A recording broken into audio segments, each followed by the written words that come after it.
हमारे मोहल्ले में एक नया नया दूध देने वाला आया था, जिसका नाम रामू था। हम में से ऐसे तो कोई भी उसे दूध नहीं लेने जाता था, क्योंकि हम पहले वाले दूध वाले और दुकान पर भरोसा करते थे। नया आदमी पर भरोसा करना जरा मुश्किल होता है। इसीलिए मैं भी अक्सर अम्मी से यही कहा करती थी कि नया दूध वाला कितना भी सस्ता दूध दे, आपको दूध नहीं लेना है, आपको पुराने वाले दूध वाले से ही दूध लेना है।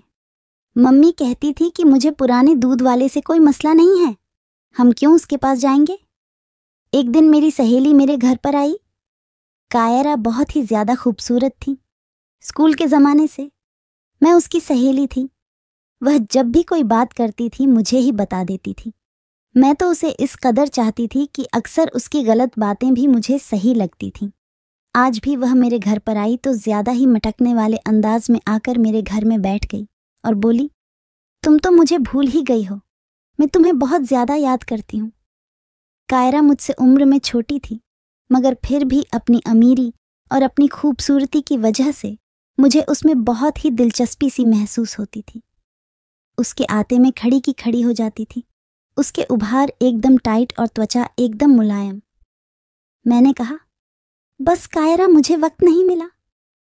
आजकल घर के काम बहुत ज्यादा होते हैं, तुम्हें तो पता है, हम गरीबों की लड़कियों को घर के काम से फुर्सत नहीं मिलती है। अरे, इसमें क्या बड़ी बात है, तू फालतू वक्त में मेरे घर पर आ जाया करो, मैं तुझे काम सिखाऊंगी। मैं इन दिनों आर्ट कॉलेज में जा रही हूँ, मैंने बहुत कुछ सीखा है, तुम्हें बता नहीं सकती। मैं उसकी बात सुनकर उसे दिलचस्पी से देखने लगी थी। अच्छा, चाय तो पिला दो, मुझे तुम्हारे घर की चाय की याद आ रही थी। कायरा ने बातों ही बातों में चाय का जिक्र किया तो मैं चाय बनाकर ले आई थी। मैंने कायरा से हमेशा की तरह पूछा कि चाय कैसी लगी। कहने लगी कि सच कहूं या झूठ कहूं। मैंने कहा, जाहिर है कि सच ही कहो। सच तो यह है कि यह दूध मुझे बिल्कुल भी अच्छा नहीं लगा है, तुम दूध कहाँ से लाते हो। मैंने कहा, कुमार, मिल्क शॉप से। अरे, वह तो बिल्कुल ही खराब देता है, लड़कियों को क्या पूरे मोहल्ले को ही पानी का दूध देता है। तुम रामू दूध वाले से क्यों नहीं लाते हो, वह तो बहुत अच्छा दूध देता है, मेरे पापा तो वहीं से दूध लाते हैं। कभी कभी तो मैं खुद ही दूध लेने चली जाती हूँ। अच्छा, फिर तो वह बहुत महंगा दूध वाला होगा जहां से तुम लोग दूध लेते हो। अरे नहीं, उसकी तो सारी कीमतें बहुत अच्छी हैं। अगर तुम उसके पास जाओगी तो तुम्हें अंदाजा होगा कि वह कितना अच्छा और साफ सुथरा दूध देता है। इस बात की बिल्कुल फिक्र मत करो। मैं उसकी बात सुनकर बहुत ज्यादा बेसब्री हो गई और उसके जाने के बाद मैंने भी अम्मी से यही कहा कि कायरा के घर तो दूध रामू दूध वाले के यहाँ से ही आता है, हमें भी वहीं से ले लेना चाहिए। अम्मी को भी कायरा की बात पर ज्यादा यकीन था। यूं ही हम दोनों मान गए थे कि आइंदा रामू दूध वाले से ही दूध लेंगे। लेकिन मैं यह नहीं जानती थी कि रामू दूध वाले के पीछे कहानी कितनी बड़ी हो चुकी होगी। और अगले दिन ही मैं अपने काम से फ्री होकर चली गई। अम्मा दरअसल सो रही थी, शाम की चाय का वक्त हो रहा था। मैं घर से निकली और गली में पहुंची तो देखा कि बाकी सारी दुकानें तो बंद थी हैं, लेकिन एक रामू दूध वाले की दुकान ही खुली हुई थी। उसे खुला हुआ देखकर मुझे बहुत ज्यादा हैरानी भी हुई थी। लेकिन जब मैं दुकान के अंदर गई तो रामू दूध वाले पर नजर पड़ते ही मैं खामोश हो गई, क्योंकि वह तो बहुत ही सादा सा आदमी लग रहा था। उसकी उम्र 40 से 50 साल लग रही थी। चेहरा दाढ़ी में डूबा हुआ था, आंखें ग्रे कलर की। उसे देखकर मुझे बहुत अजीब सा लगा था। फिर मैंने उससे दूध मांगा। उसने मुझे फौरन ही दूध डालकर दे दिया और मेरे सीने को ही देख रहा था। मुझे उसका चरित्र समझ नहीं आ रहा था और उसने मुझसे कहा कि आज आप पहली बार यहाँ पर आई हो तो मैं आधा किलो दूध वैसे भी आपको दे देता हूँ, इसके पैसे नहीं लूंगा। मुझे उस पर बहुत ज्यादा हैरत हुई कि दूध वाले तो ज्यादा गरीब होते हैं, वह कभी भी 1 रुपया भी माफ नहीं करते हैं, लेकिन यह तो ऐसे थे कि मुझे आधा किलो दूध फ्री का दे रहे थे। खैर, मैंने उनसे ले लिया और मैं घर पर आ गई। घर आते ही मम्मी मुझे एक अजीब सी बात के लिए कहने लगे कि कायरा की माँ यहाँ पर आई थी, कह रही थी कि मुझे तुमसे कोई जरूरी बात करनी है। मैंने कहा कि कायरा की अम्मी को मुझसे क्या काम पड़ गया है, वैसे तो मुझसे ज्यादा बात नहीं करती है। कहने लगी, पता नहीं वह तुमसे मुलाकात करने के लिए आई थी। हो सके तो तुम कल उनके घर चली जा। मैंने भी यही सोचा था कि घर जाना ज्यादा अच्छा रहेगा। मेरी एक दोस्ती थी, बहुत टाइम मेरे को काम भी आई थी। मैंने सोचा कि मैं जाकर उसके अम्मी का हाल पूछ लूं। अगले दिन ही मैं कायरा के घर जाकर पहुंच गई। घर में एक अजीब सी शांति थी और कायरा की अम्मी मुझसे से मिली, लेकिन उनकी आंखों में अजीब सी परेशानी थी, जिसे देखकर लगता था कि वह कोई मुझसे कहना चाहती हैं और बात भी बहुत ही जरूरी है। मैंने कहा कि आप परेशान क्यों हैं आंटी, मुझे बताओ क्या बात है। उन्होंने ठंडी आह भरी और कहने लगी कि मैं तुम्हें क्या बताऊं, मेरी परेशानी की कोई हद नहीं है। अभी तो तुम्हें सारी हकीकत नहीं बता सकती, लेकिन जब तुम कायरा से मिलोगी तुम्हें मेरी परेशानी का अंदाजा हो जाएगा। आंटी, आप ऐसे पहेलियां मत बुझाएं, बता दे। अगर कोई परेशानी वाली बात है तो आप मुझे साफ साफ बता दीजिए। मैं आपकी मदद करने के लिए तैयार हूं, लेकिन मुझे तुम्हारी मदद चाहिए। मैं जानती हूं कि तुमने मेडिकल की तालीम हासिल कर रखी है। वह तो इस इलाके की बदकिस्मती है कि तुम जैसे होनहार लड़की को नौकरी के लिए फिर रही हो। अगर तुम यहाँ पर नौकरी पर लग जाती तो हम जैसों का भला हो जाता। मैं बस कुछ दिनों से परेशान थी कि कुछ दिनों से कायरा की तबीयत खराब है। कल रात उसने खाना भी नहीं खाया है। कहती है कि खाने को देखकर ही उल्टी आती है। पहले तो इमली वाला चाट बहुत शौक से खा लेती थी, लेकिन अब तो मैं चाट भी बना दो या मीठी खट्टी चीज बना देती हूँ तो कुछ भी नहीं खाती है। पहले से बहुत पतली हो गई है। मैं उसके लिए बहुत ज्यादा परेशान हूँ। उसे कोई परेशानी तो नहीं है? कल तुम्हारे पास गई थी, वह श्रुति और शाइस्ता से भी नहीं मिल रही है। यकीनन इसके पीछे कोई ना कोई वजह होगी। तुम पता करो, लड़कियां ही लड़कियों को बेहतर समझती है। मैंने आंटी को तसल्ली दी और कहा कि आप बिल्कुल भी परेशान मत हो, मैं कायरा से खुद ही बात कर लूंगी। यकीनन वह मुझे बता देगी। यही सोचकर मैं कायरा के कमरे में चली गई। कमरे के दरवाजे पर दस्तक दी तो कायरा ने दस्तक का जवाब नहीं दिया, तो मैं खुद ही अंदर चली गई। अंदर जाकर मुझे हैरत हुई कि कायरा कंबल में लेटी हुई थी। हालांकि ये सर्दियों के दिन नहीं थे, बल्कि ये गर्मियों का मौसम था। कायरा, तुम्हें क्या हो गया है? तुम इस तरीके से कमरे में क्यों लेटी हो? क्या परेशानी है? मेरी बात सुनकर कायरा चिढ़ गई। अरे मुझे कोई बात नहीं है। पता नहीं मम्मी को क्यों लगता है कि मैं परेशान हूँ। इंसान की तबीयत भी तो खराब हो सकती है ना। मेरे ख्याल में अगर तुम मुझे आकर चेक करो तो तुम्हें यही पता चलेगा कि मैं कितनी बीमार हूँ। मुझे बुखार ऐसा हो गया। मैंने उसके माथे पर हाथ रखा तो वह तो वाकई बीमार थी। तुम्हें मैं अस्पताल लेकर चलती हूँ। मैं हॉस्पिटल ले जाऊंगी तो तुम्हारा इलाज हो जाएगा। यूं घर बैठे कुछ नहीं होगा। अस्पताल का नाम सुनते ही कायरा के चेहरे पर एक रंग उड़ गया। नहीं, मैं नहीं जाऊंगी, मैं यहीं पर हूं, और खुदा के लिए मेरी अम्मी के दिमाग में ये बात मत डाल देना। बेवजह वह परेशान हो जाएंगे। वह मेरी माँ है, बहुत ज्यादा परेशान रहती है। कायरा के मुंह से इतनी बातें सुनकर मैं चुप हो गई थी, लेकिन जाहिर है मुझे उसकी बहुत ज्यादा परेशानी थी। मैंने कायरा से फिलहाल तो कोई बात नहीं की थी, लेकिन बाहर आकर मैंने कायरा की अम्मी को जरूर कहा था कि कायरा को अस्पताल ले जाने की जरूरत है। बेटी अस्पताल जाने के लिए वह मना कर रही है। कल उसके पापा ने भी कहा था कि अस्पताल लेकर चलते हैं, लेकिन वह उनकी बात भी नहीं सुनी थी। अब तुम्हें तो पता है, जो बाप की बात नहीं मानता है वह माँ की क्या सुनेगा। यह कुछ दवाइयों की पर्चियां उसने मुझे दी थी कि यह दवाइयां लेकर आओगे, खाकर मैं ठीक हो जाऊंगी। तुम्हें तो पता क्या, आजकल के बच्चे हमसे ज्यादा तेज हैं। उसे बेहतर पता होगा कि उसे क्या खाना है। तुम उसे यह दवा लाकर दे दो। आंटी के हाथ से मैंने दवाइयों वाली पर्ची लेकर वापस घर पर आ गए। मैंने कायरा की अम्मी से पैसे मांगना मुनासिब नहीं समझा, क्योंकि अमीर लोग देंगे बाद में, क्यों अपनी बात खराब करो। और मैं पर्ची लेकर मेडिकल स्टोर पर पहुंच गई।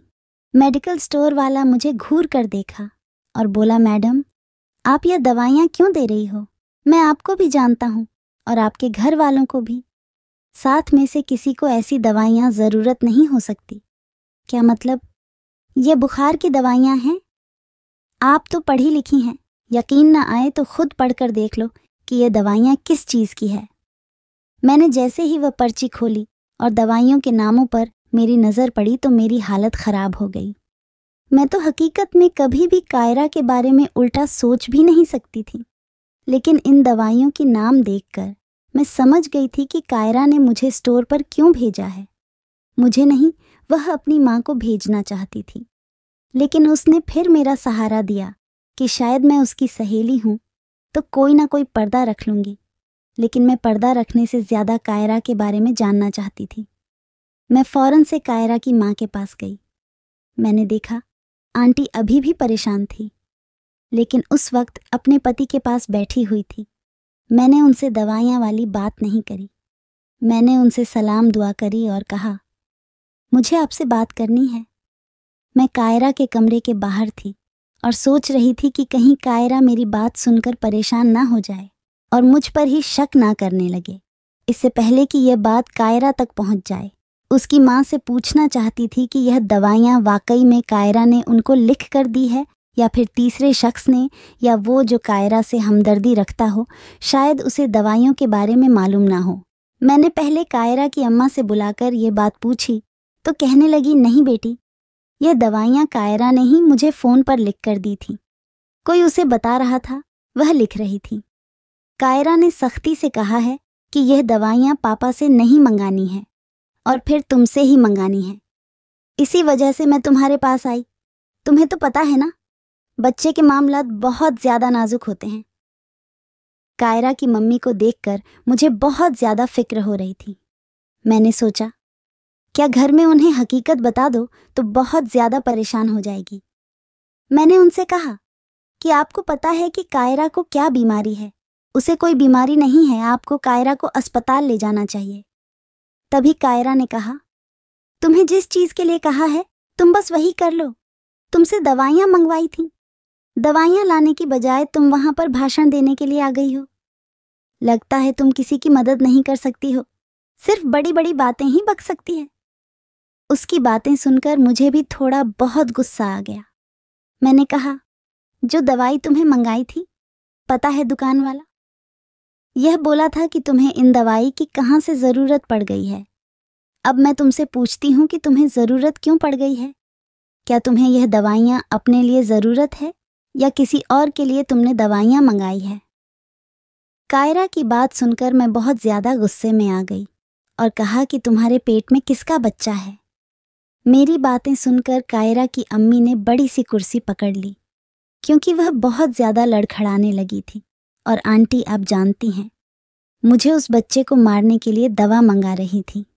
देखो, तुम्हारे लिए बहुत ज़्यादा फिक्र करती हूँ, इसी वजह से तुम्हारा सच बता रही हूँ, तब तुम ज़्यादा बड़ी मुसीबत में ना फंस जाओ। यह बातें सुनकर उसकी अम्मी हैरान रह गई थी। मैंने सोचा भी नहीं था कि मेरी बेटी ऐसी निकलेगी। मुझे भी नहीं पता, कायरा कह दो कि यह ठीक नहीं है। मैं इतना बड़ा सदमा बर्दाश्त नहीं कर सकती हूँ। मैंने तो तुम्हें यह संस्कार नहीं दिए थे। तभी कायरा कहने लगी, आपको यह सब कुछ तो दिख गया, लेकिन मेरे साथ जो हुआ वह आपको नहीं दिखा। मैं कितनी बड़ी तकलीफ में जी रही हूँ। तुमने कभी यह सोचा होगा कि मेरे साथ कुछ गलत हो सकता है? तभी कायरा की अम्मी ने कहा, यह सब कुछ इंसान की मर्जी से होता है। तुमने अगर हमें पहले ही बता दिया होता तो हम पहले ही सोच लेते। अगर तुम्हारे साथ यह मसला था तो तुम्हें पहले ही पता होगा कि क्या हो रहा है। तुम कोई छोटी बच्ची तो नहीं हो। सच सच बता दो कायरा, इस गुनाह में तुम्हारे साथ कौन है? आंटी ने यह बात बोली तो आपको यही लगता है कि सब कुछ मैंने किया? खुदा के लिए मेरे बारे में आप तो ऐसा ना सोचे। क्यों ना सोचो? देख तो रही हूं ना, आज तुम्हारी एक सहेली को पता चला है, कल दूसरी को पता चल जाएगा। करते करते बात पूरे गांव में जाएगी। यह बात सिर्फ हम 3 के बीच में है, कौन बताएगा गांव वालों को जाकर? अगर हम चाहे तो इस बात को छुपा सकते हैं। आप मुझे थोड़ा सा टाइम दीजिए, मैं उसके बाद यह भी बता दूंगी कि मेरे गुनाह में कौन शामिल है। उसका जवाब भी मैं आपको दे दूंगी।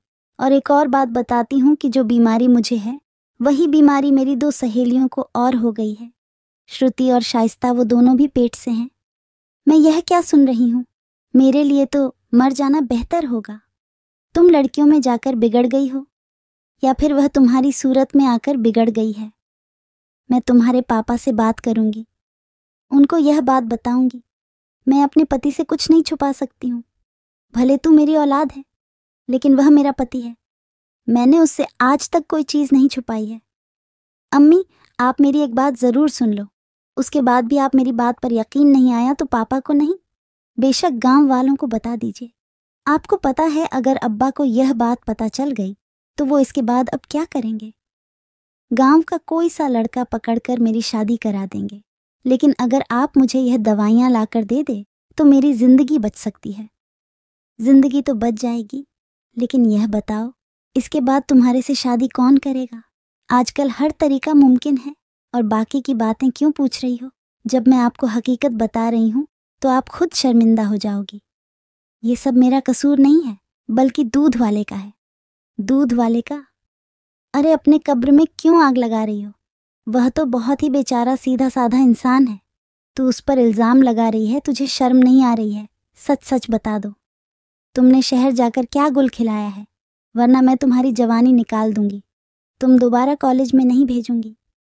मैंने देखा कि आंटी बहुत ज़्यादा गुस्से में है। तब मैंने जो बात करी उसकी ना तो कायरा को उम्मीद थी, बल्कि मेरे भी होश उड़ा दिए थे। दूध वाले का दूध पीकर ही हमारे साथ यह सब कुछ हुआ है। आप उसका दूध जाकर लैब चेक करा लीजिए। उसमें ज़रूर कोई ऐसी चीज़ है जिससे हम तीनों सहेली के साथ में मामला हुआ है। हमने जाकर अपना जांच कराया। अगर मैं गलत हूँ तो मेरी जो बाकी 2 सहेलियाँ जो गांव में रहती हैं, वह तो शहर नहीं गई है ना, तो उनके साथ ऐसा क्यों हुआ है? आपको यह बात समझ क्यों नहीं आ रही है? कायरा की अम्मी सुनकर हैरत में पड़ गई थी। उनको भी एक ही ख्याल आ रहा था, और मुझे भी। दूध वाला तो बिल्कुल भी ऐसा आदमी नहीं लगता था। कायरा ने कहा, अगर आपको मेरी बात पर यकीन नहीं आता है तो भी बाकी की 2 सहेलियों से पूछ लीजिए। मैं अगले ही दिन कायरा की सहेलियों के घर पहुंच गई। जब मैं उनके घर पहुंच गई तो मुझे पता चला कि वह भी वाकई बीमार है। शाइस्ता की अम्मी कह रही है, वह तो वाकई 2 दिन से अपने कमरे से बाहर नहीं निकली है। मैंने शाइस्ता की अम्मी से पूछा कि आपको अपनी बेटी के बीमारी के बारे में कुछ मालूम है? कहने लगी, मुझे तो उसके लिए कुछ भी नहीं पता है। बस मुझे इतना ही मालूम है कि 3 दिन से उसने खाना नहीं खाया है। ईश्वर मेरी बेटी को सलामत रखें, लेकिन तुम देख लेना, मेरी बेटी को कोई ना कोई बीमारी लगी हुई है। आज तुम आ गई हो तो कायरा की खबर भी दे दो। बार बार उसका पूछ रही थी कि उसकी तरफ से कोई आया नहीं है। मैंने कहा कि मैं आपकी बेटी को लेने आई है। दरअसल कायरा उससे मिलना चाहती है। शाइस्ता की माँ ने ज़रा भी एतराज़ नहीं किया और मेरे साथ भेज दिया। मैं शाइस्ता को लेकर कायरा के घर पर आ गए थे। अब तीनों दोस्त इकट्ठी हो गई थी। अब ये तीनों लड़कियां कायरा की अम्मी के आगे मुजरिम की तरह बैठी हुई थी। लड़कियों, बिल्कुल सच बताओ, मैं यह क्या सुन रही हूँ? कायरा की अम्मी ने उन तीनों को डांट कर पूछा तो कायरा रोने लगी कि आपको यकीन नहीं आ रहा तो मेरी सहेलियों से पूछ लो। यह भी रामू दूध वाले से अक्सर दूध लेकर आती थी। उस दिन से ही बीमार हुई है। उससे पहले उन्होंने रामू दूध वाले का दूध पिया था। अब तो पूरा यकीन है कि उसके दूध में कुछ ऐसी चीज़ है जिसे पीकर हम सबके साथ ये सब हो रहा है। यह बात सुनकर कायरा की अम्मी, जो बिल्कुल अनपढ़ जाहिल थी, वह भी मौन गई। हो सकता है कि मेरी बेटी का कसूर ना हो। कायरा इस तरह घबराई हुई थी और साथ ही साथ इस बात को कह रही थी कि अगर किसी को पता चल गया तो उनकी इज्जत भी मिट्टी में मिल जाएगी और बेटी का रिश्ता भी कहीं पर नहीं होगा। इस वजह से कायरा ने अपनी परेशानी का जिक्र किसी से नहीं किया। अब कायरा की माँ अपनी बेटी को मासूम समझ रही थी और वह बिल्कुल भी उनकी नज़र में कसूरवार नहीं थी। उन्होंने उसको बुलाया और बच्चे को ख़त्म करने वाली दवा मंगवाई और अपनी बेटी को दे दी और फिर कहने लगी कि बेटा, तुम जाकर अपनी सहेलियों को भी दे देना, लेकिन उस दूध वाले को नहीं छोड़ूंगी जिसने मेरी बेटी की इज्जत पर हाथ डाला है। मैं उससे बदला ज़रूर लेकर रहूंगी। मैं देख रही थी कि कायरा की अम्मी काफ़ी ज़्यादा गुस्से में मालूम हो रही थी। उनकी परेशानी भी देखने वाली थी। साथ ही साथ उन्हें रामू दूध वाले पर भी बहुत ज़्यादा गुस्सा आ रहा था। वह मुझसे कहने लगी कि तुम उसकी दुकान पर जाना, दूध का पैकेट लाना और जाकर उसे लैब में टेस्ट कराना। जब मुझे हकीकत पता चलेगी तो मैं उसकी दुकान यहाँ से ख़त्म करा दूंगी। उसकी हिम्मत कैसे हुई हमारी बच्चियों के साथ ऐसा करने की। कायरा की भोली माँ पर मुझे बहुत ज़्यादा तरस आ रहा था। यह सब कुछ कायरा और उसकी सहेलियों का कसूर था और वह अपना किया हुआ उस दूध वाले पर डाल रही थी। फिर भी मैंने उसे जाकर दूध का नमूना ले लिया और मैं शहर के प्रयोगशाला में चली गई और वहाँ मैं अपनी शॉपिंग की खातिर जा रही थी कि मुझे कायरा की दोनों सहेलियां नजर आई जो हंसती खेलती जा रही थीं। उन्हें देखकर लग नहीं रहा था कि वह कभी बीमार रहती होंगी। कायरा की हालत तो कुछ ज्यादा खराब थी, लेकिन यह लड़कियां दोनों बिल्कुल ठीक थीं और ऐसे हंस खेल रही थीं जैसे कुछ हुआ ही नहीं हो। मैं हैरान थी, अगर इन्हें कुछ नहीं था, कोई मसला नहीं था, तो फिर इसमें कुछ मामला तो है। तब मुझे पता चला कि उन्हें तो कोई ऐसा मसला हुआ ही नहीं था। मैंने उन्हें बुलाकर सख्ती से पूछा। उन्होंने मेरे सामने सब कुछ बता दिया। कहने लगीं कि यह मसला था, कायरा ने हमें सब कुछ करने के लिए कहा था ताकि हम उसका साथ दे दें। उसने हमें पैसे देने के लिए बोला था, इसलिए हमें उसका साथ दिया है। दरअसल कायरा को वासना बहुत सताती है। उसने गली मोहल्ले के कई लड़कों के साथ रिश्ता बनाया है। उसकी वासना की भूख इतनी बढ़ गई थी कि कायरा ने अब जानवरों के साथ भी संबंध बनाना शुरू कर दिया था। वो हमारे घर पर रोज आती थी और गैर मर्दों के साथ संबंध बनाती थी। इंतहा तो तब हुए जब कायरा ने अपने चचेरे भाई के साथ संबंध बनाने शुरू कर दिए। वो भोग विलास में इतना पागल हो गई थी, बिना सुरक्षा के उसने सब कुछ किया और गर्भवती हो गई। कायरा ने ये सब करने के लिए हमें पैसे दिए और कहा कि रामू दूध वाले को फंसा देना ताकि मेरे पेट में पल रहा नाजायज बच्चा मैं गिरा दूं। हमने उसकी मदद की। यह सुनकर मेरी तो हैरत की इंतहा नहीं रही थी। अगर वह लड़कियां सच नहीं बताते तो एक बेगुनाह दूध वाला इस मोहल्ले में बदनाम हो जाता, बल्कि अपने दुकान से भी चला जाता। मैंने जाकर कायरा की माँ को सब सच सच बता दिया। कायरा की माँ को बहुत ज़्यादा गुस्सा आया। उन्होंने कायरा की शादी गांव के एक गरीब लड़के से करा दी, लेकिन कायरा वहाँ पर भी नहीं टिक पाए और वहाँ से भी भाग गई। लेकिन उसके बाद कायरा की अम्मी ने उसे घर में आने नहीं दिया और कायरा आज भी इस तरह ही दर भटक रही है। इंसान की एक गलती इतनी भारी पड़ीडेश जाती है कि उसका कोई हल नहीं होता है। अपने आसपास ऐसे हवस के भूखे लड़के और लड़कियों से दूर रहें और अपने आसपास के माहौल को अच्छा बना के रखें। तो भाइयों और बहनों, अगर मेरी आज कहानी आपको पसंद आई हो तो वीडियो को लाइक कीजिए, शेयर कीजिए और कमेंट भी कीजिए। और हाँ, सबसे ज़रूरी बात, अगर आपने अभी तक मेरे चैनल को सब्सक्राइब नहीं किया है तो प्लीज़ सब्सक्राइब करें। तो भाइयों और बहनों, मिलते हैं अगले वीडियो में एक और दिलचस्प कहानी के साथ। तब तक के लिए नमस्कार, धन्यवाद भाइयों और बहनों।